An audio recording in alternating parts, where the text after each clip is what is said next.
Dear sisters, mothers, and friends, today all of us are suffering from the problem of this COVID. Our All India Committee of All India Mahila Samskritika Sangatane AIMSS, from its page book Women's Pledge, is organizing a live program where one of our All India Vice Presidents, Dr. Sudha Kamath, would be placing our views. Dear friends, it is everyday's incidents where we are watching it in social media, print media, electronic media, where thousands and thousands of people, especially the migrant laborers, the women and children in particular, are facing hazardous problem. So it needs all of our attention to react to it. So we as the conscious people with conscience should come forward to react and find a solution for this. So in this background, our AIMSS All India Committee is organizing this Facebook Live. So now I request our All India Vice President, Dr. Sudha Kamath, to place our views on this issue. Thank you.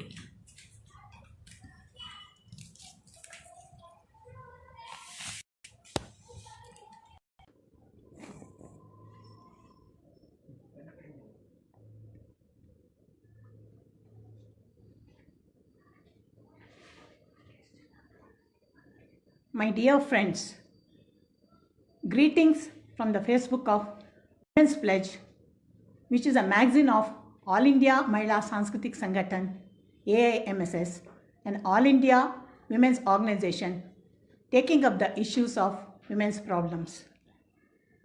Actually, I would have liked to meet you all personally and have a discussion. It would have been a pleasure to meet you all.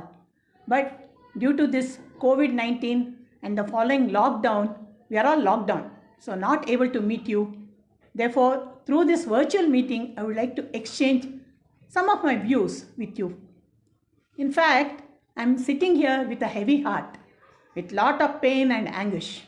There are so many cases of causing deep pain to us throughout the country. It's actually a major humanitarian crisis India, our country, is facing. This is the problem of the migrant laborers. To every day and out, either in the newspapers or in the social media or in the TV, there are so many cases. To just narrate a few, a woman who has traveled by train got down and she's found dead in the platform. She's covered with a blanket, and a small child, her child, which is a toddler, which can't even speak properly, is trying to pull the blanket out and calling to her. Does it not hurt? Does it not evoke our sentiments? Do we not feel bad about it? Then there are pregnant women. A pregnant lady, she is moving from Maharashtra to Madhya Pradesh, walking. She's going on foot. She's near term. She's walked for 70 kilometers. Then she has developed labor pains. And where does she deliver? On the roadside. With the help of her colleagues, she is delivered. Imagine a woman without any privacy, without any medical aid, she is delivering there. And we talk of institutional deliveries and look at the plight of our women. Without any hospital management, she is delivered there. Another lady, she is also moving from Telangana to Chhattisgarh, same plight, she is delivering there. This is the plight of our women. This is the plight of our migrant laborers in this country. And a girl, 15-year-old girl, she's traveling by bicycle. She's traveling from Haryana to Bihar, 1,200 kilometers by cycle, keeping her father on the backside, on the carrier seat, who's disabled. He's an auto rickshaw driver who has lost his job because of an accident. He's thrown out of the job, friends. She is making him sit in the carrier and she's carrying him and cycling for 1,200 kilometers. Don't we feel very bad about this?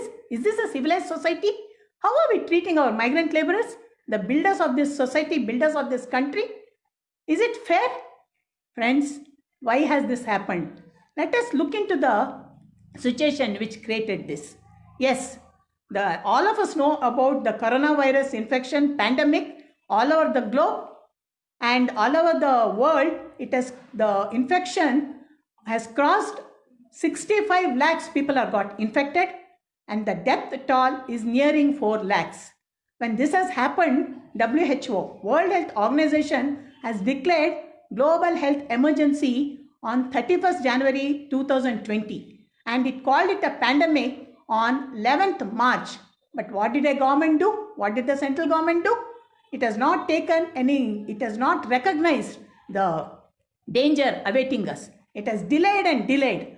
After much delay, some measures were taken to contain this pandemic. So because of that, now the infection rate in India has crossed 2 lakhs and more than 6,000 people have died. This is the position in the country, and when all this is happening, suddenly out of blue, without any preparation, without any botheration for the majority of the people of the country, majority of the poor people of the country, suddenly on 24th March, lockdown is declared just for giving 4 hours preparation. Is it enough? Then what happens? All these migrant laborers or the daily wage earners, they are on the streets now. They live day to day. They earn today, and today if they earn, only then they can have their food, they can cook food. And these are the people, the construction laborers, or the workers in the farms, workers in the mines, and the street vendors, workers in the garment factories, workers in other industries. These are the people, they live from hand to mouth existence. If they earn today, they can live. They have no tomorrow's friend, they have only today. They have nothing to fall back upon. They have no savings. They are the people who are worst hit in this condition. So they say, according to estimate, there are more than 10 to 12 crores of people who are migrated. They have migrated from rural areas to the urban areas. And which are the places they have migrated from? They have migrated from Uttar Pradesh, Jharkhand, Chhattisgarh, Bihar, Orissa, West Bengal, and Northeast India. From there, they have come to cities like Delhi, Ahmedabad, Hyderabad, Bangalore, Chennai, and Kerala. Why do they migrate? Sometimes the question comes, why should they migrate? They could have been happy in their places. Friends, migration is due to a major problem. Most of these people, they are the poor peasants and middle peasants in the villages. They are dependent on agriculture mainly for their livelihood. Yes, they were eking out a livelihood depending on agriculture, animal husbandry, dairy management, and they were managing, somehow taking loans. They were managing, and you know, in our country, it's mainly the agriculture depends upon rains. There is no proper irrigation facilities for these people. And the rains, they always play havoc. Either there is heavy rains when the crops are ready for harvesting and the whole crop is washed out, or when the seeds are sown and they are waiting for the crops to come up, there is no rains at all. For years together, there is drought. Earlier, government used to give subsidy for the crop, for the insecticides, and for the seeds.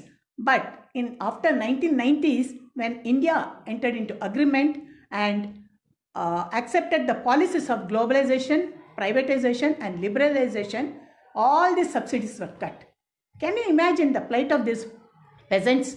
There's no crop, there's no livelihood, and they have taken loans. They cannot repay the loans. In such a condition, it is recorded in the past 20 years, more than 4 lakh farmers have committed suicide.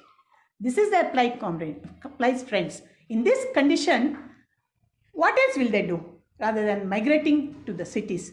So to eke out a livelihood, they have come to the cities, leaving behind their families, leaving behind their elderly parents. But it was not sufficient for livelihood from earning from one person. In such condition, women also have joined.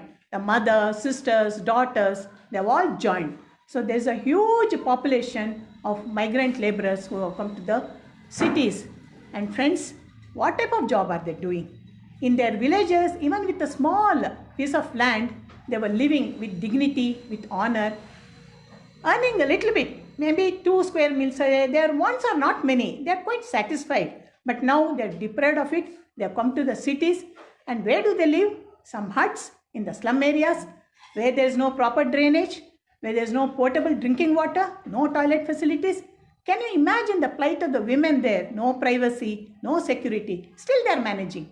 And they have traveled miles together to come to this area where it's a alien land, it's alien people, language is different, their food is different, and the culture is different. Still they're adjusted to it. Sometimes we hear of talks, these people, they come here and stay here and they don't know the language, the culture is different. How will they learn the language? They're all the time 24 hours, they're busy slogging and slogging. This is their plight, friends. Still they're managing, but suddenly this lockdown has withdrawn all these whatever minimum things they had, it is withdrawn from them and they're left high and dry. Whatever all the shops are closed, the industries are closed, and the people are locked inside the house, they're not going outside for purchasing, then how do these people survive? It's a question of their survival. Now they do not know what to do. This is the horrible plight of these people, which the government should have bothered. Government should have taken recognition and made preparations for them, but it was not done. But the government said, they told the employers, don't dismiss from their work, do not cut their salary, and for the owners of the houses, do not throw them out if they don't pay the rent. But what measures are taken? Just advising, is it enough? No measures are taken. So now they're not even that, they're not that they don't have, not just that they don't have food, they don't have a roof over the head, they're on the streets. And these people, they have suffered on the streets. And there are so many examples of people without any food, without any shelter on the roads. There are, just to give an example, a woman in Uttar Pradesh, because she could not manage, she could not feed her 5 children, she threw the 5 children into the river. Fortunately or unfortunately for her, she survived. Now she is accused of the charge of homicide. Can you imagine the plight of that woman? This type, many cases are there. And in this condition, they felt there's no point staying here. There's no point in this hostile atmosphere. For years together, there's no recognition to their work. They thought, let us go back. At least if there is no food, if we die, we'll die in our soil. Why be here? So they wanted to go back. But what arrangements are made for them? There are no buses, no trains, no transport is arranged for them.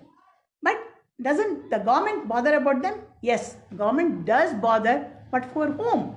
Those Indians who are stranded in China, Iran, Japan, government did bother about them. It arranged very magnanimously free transport. Air India special flights were arranged for them, paying 5.9 crores from public exchange. Government did bother about them. Then there were 12,000 students who were stranded in Kota from Uttar Pradesh. They had gone for some studies there. They had gone for tutorials. Government arranged buses for them. That means to say, government does bother about one class of people, but the poor people who really need help, government doesn't bother. Friends, in this country, there are 2 kinds of citizens. The ones who build mansions, skyscrapers, and toil all through their life to give the maximum facilities to the other kind who live in those mansions, who fly abroad, who are digital, who can stay at home and work, and they have got lot of savings so that it doesn't matter if there is lockdown. These are the 2 kinds of citizens in India, and government is for which kind of citizen? You can very well imagine. And when such things are going on in the society, there were PILs which were registered in the Supreme Court. One PIL was the people who were in the quarantine, that they were not given proper food and the quantity was not adequate. Supreme Court said, it's very difficult for us to decide whether it's okay. We need time to decide. Time is a premium, friends, here. Waiting for Supreme Court judgment. Then another PIL was that Supreme Court should the employers not to cut their salary and continue with the job. Supreme Court said there is no law, we cannot do it. So the highest court, people went for justice. It was not given to them. In such a condition, they decided, we'll walk down. If you are not going to provide, you can't provide. So they started walking down, they took cycle, then they went by truck, and even concrete mixer, they have huddled together and they have traveled in that. And walking this way, they have blisters on their feet, they have carried their children, carried luggage, carried their elderly parents on their shoulders, and they have walked. And when they walk on the main roads, Police have prevented them. They have beaten them up, and many have died also. That's why they have gone through the forest. A 12-year-old girl who went that way through the forest up to Bihar, somewhere when she was very close to her village, she died. And because of starvation, because of exhaustion. And a big group of people, they were walking on the railway track. The court is asking, why should they be on the railway track? What can you do within the railway track? Friends, what other way was there for them? When they can't walk on the road, they have to find an alternative way. They've gone on the railway tracks and exhausted, walking kilometers, no proper food, no water, and it's a midst of high summer, peak of summer. So exhausted, they've simply dropped there and they were run over by the goods train, and 16 of them died and many have traveled in the truck collision, many have died. So each incident, it touches us and asks us a question: Are we living in a civilized society? Are we living in a society? So these are the questions haunting our minds. In this situation, somehow they're trying to go at this condition. When there was a very high public outcry, government decided to arrange some transport for them, some trains, some buses. But arranging for the trains, there was actually fight between the central government and the state government. Who should pay for them? Who will bear the expenditure for the train travel? So when they are dying, the governments are talking about expenditure. The governments which allow people like Malia, Chowsky and Nirav Modi to run away from the country, defaulting crores of rupees to spend some amount for these poor people, government is worrying who will pay. Finally, they allowed and they were asked to pay the charges. And the bus charges, they were asked to pay the double the fare because the return bus, no passengers. Finally, there was lot of outcry, public outcry. Because of that, government had to relent and it did allow Shramik trains to carry the people. And in the Shramik trains, people have traveled, no proper food arrangement for them, no proper, no water, no proper facilities. In such a condition, people have died. 80 people have died in these Shramik trains. And almost 700 people have died, migrant laborers, traveling from one place to the other. This way, the country, the rulers have treated the migrant laborers. In this condition, they have somehow they felt we will go to our place and we will manage whether we live or die, it is okay, and they have gone there. And this is a very, very painful situation in this country today. And what about the quarantine? As soon as they reach the place, they are pushed into quarantine. And what they are saying, people who come for quarantine, if they want better facilities, you pay for it. Otherwise, we will arrange. And that it is very unhygienic conditions and no proper food for them. In such bad situation, they put into quarantine. And people, when they are waiting for quarantine or waiting for tickets, how do the rulers treat them? As if they are insects or flies, the insecticide spray is sprayed on them. Is it imaginable in a civilized, supposed to be a civilized society, people have been treated in this condition? Now they have reached those places. How do they manage? Do they have any means of livelihood? This is what the government had to pay attention to and take care of all these issues.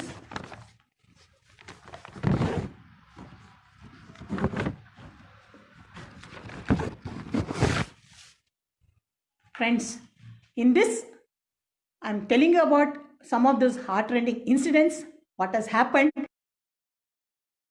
Clouds, there is a silver lining also.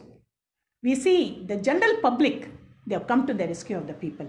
Many times when they have suffered without food, there are organizations like AIMSS with sisterly organizations, AIDS our student organization, AIDY our youth organization, and our trade union, All India UTUC, and our farmers organization, RKS, all of them are pitched in. They have collected funds, they have collected grains, collected food from the people who have very happily donated and gone to these people to supply to them. This way, they have dependent on some sort of some minimum whatever redressal could be done. And but and some places governments have also done some minimum things, but what has been done is a small drop in the ocean. It is not enough. And friends, these people, they are not beggars. They have lived with dignity and they have earned their living. They have worked hard to earn their living. They have not wanted to stand in queues and stretch their hands for alms. So there are examples where people have starved but refused to go and collect their food. So such dignified people, do they deserve such treatment is the point. In this condition also, there are people who have raised these issues in the social media. They have asked the government should take measures for redressal. And also, another point I like to share with you is, apart from helping them, people have given shelter. Caste, creed and color, people have sheltered. People in the relief camps have been arranged for them. The Christians have allowed in the churches, Muslims have allowed mosques, then there are gurudwaras, temples where the people have been accommodated. Friends, this is India. This is our India. With all multiple religion, multiple culture, we are all one. That unified stand which they have taken is very, very heartening to see, feel very happy to see. Irrespective of, in spite of the rulers trying to break them, trying to break the unity of the people, people are one. Still they have maintained that unity. It's very, very, we feel very glad to see this unified feeling which is among the people. Even now, even the middle class, which usually we feel they are apathetic to the situation, we have seen they are responding to it and they are understanding that it is the government. Government stands exposed totally in this condition. They are understanding that government should have taken measures. They are understanding government should not have declared this lockdown suddenly. It had to prepare, because it's not just India.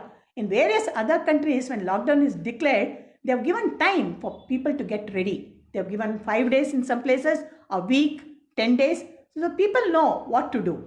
Now what has happened here is, people have waited. Migrant laborers, almost for a month or so, they have waited. They hoped the government will do something.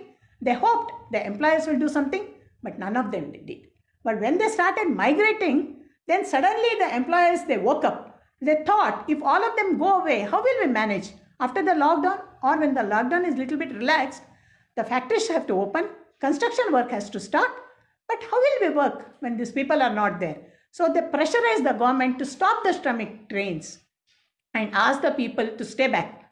But these laborers, they have carried their luggage and expecting that they will travel, they have gone to the railway station to go. And this became a big issue, so government had to restart. So we know what these industrialists or these big capitalists, they want cheap labor.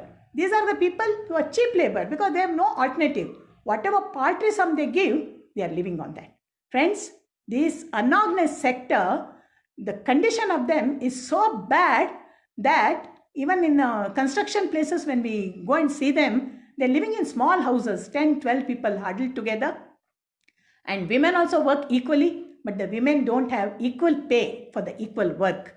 And both husband and wife go for work, and small children, they are in the around the area playing there, and many times they become victims of accidents. Either it is road traffic accidents, or they fall into the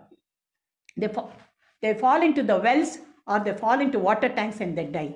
And the workers who are there in the factories or in the construction workers, so there is no safety precaution for them. They have many accidents and there is no redressal for them. Friends, here there is no job security for them. Here there is no equal pay for the equal work for them, and there is no minimum pay for them. There is no PF, there is no ESI. Still they are working because there is no other alternative. Here I would like to bring to your notice that after all of you know, May 1st, it's a Labor Day. This was to commemorate the workers, the working class, which went to the street and fought for their rights in 1886 in New York. Because of that, they did get some rights of equal pay and minimum wages and working hours, 8 hours working hours, and some redressal they got. But today in India, do these people get it? Not only that they don't get it, even in organized sector, the labor laws are being modified to withdraw all these facilities for them. And March 8th is International Women's Day. We all observe it with solemnity. It commemorates the struggle of the working women in New York, the garment workers who came to the streets demanding for their rights, equal pay for equal wages for the equal work, maternity leave, maternity benefits, creche for their children. So they won some rights also. But today, our organized or in unorganized sector, both, they have no rights. So in this condition also, they have been working. And if you come to this is the plight of the workers. On to the other side, you come to the health facilities, what is given to the people here, very, very poor public hospitals here. Public healthcare system infrastructure is very poor, and there are no beds. As such, there are no proper hospitals, and if there are hospitals, there are no beds either in the wards or in the ICU, no test kits, no ventilators, no other facilities. In such a condition, we see that the patients are suffering, they are put into a lot of hardship. Then the frontline workers who have been toiling day and night, they are glorified as Corona warriors, and with clapping and lighting lamp and showering petals, they have been told to appreciate their work. But they are telling, we don't want all this. Please take care of our health. Please take care. Give safety to us. But where is the safety to them? The PPE which is given to them is inadequate and poor quality, and many of them are dying. They are getting infected and they are dying. This is the condition of the frontline health workers. And we have the Ashas who are rendering enormous service in this condition, taking risk, going to the villages, far off villages, and passing through the forest. They are going. For them also no proper facilities. And friends, can you imagine? They are called voluntary workers and they are not even paid properly. Still, they said at this juncture, when the whole country is suffering, we will not shut down work, and they are working. So, Asha workers, Anganwadi workers, and many of those people who have rendered human service to the society, the rulers, the government is giving a shabby treatment to them. In this condition, seeing all this, our blood is boiling. How can a class of people which form the majority in the country be treated like this? They need justice. They need proper treatment. So, All India Mahila Sanghatan has taken up this issue. On last May 28th, we raised this issue and we had a protest, online protest also. We have raised the demands, friends. So the people who are suffering, they are voiceless. Let us become their voice. We shall raise in one voice that let justice be done to them. Provide safety to them. If they want to go back to their homes, provide safety to them, safe journey, free traveling, arrange all the facilities for them. And once they reach their places, till they can get their jobs, give shelter to them, arrange for food for them. And once they go there, arrange jobs for them. It should maybe through Narega or any other scheme, you make arrangement for job for them. And if they don't like to go and they want to stay here, see that till the whole work starts and they can earn their living, give them proper shelter, give them money for food, and make arrangement for them. So this is the demand. Along with it, the women, they need special treatment. All of us know. Though we talk of equality, there are certain problems women face. So they need special attention, especially pregnant women and children. They need to be attended to. Additionally, whatever the migrant laborers, whenever they are going, they are treated very badly. The police treat them very badly, and this has to stop. That inhuman treatment meted out to them has to stop. Not only that, who have treated them badly, they have to be punished also. And then there is during lockdown period, the liquor sale was stopped. So there was some respite to the women at home, and the health of the workers also improved. Health of the people, addicts, also improved. But again, even before the lockdown is relaxed, the liquor shops are open because government says it requires revenue. So at the cost of the health of the people, at the cost of peace in the family, the government is depending on revenue from this liquor. So we demand that the total ban on liquor should be done so that the health of the people, the health of the addicts has improved, social health improves, and the women and the family at home can be peaceful. So, and also another demand we have raised is there's a proposal, and many of the states have already, they want to implement that to extend the working hours to make up for the loss during the coronavirus problem. So that has to be stopped because it has been a demand of the working class and which they have achieved with much bloodshed, and this cannot be changed. This has to be continued, and not only that, whatever the facilities they have missed, whatever they have been denied, it has to be given with them. Friends, I request that with our voice, you shall join your voices and demand from the government that justice shall be done to them. They are not infiltrators, friends, they are our own people. They are the builders of India. Justice shall be done to them. Saying this much, I thank you.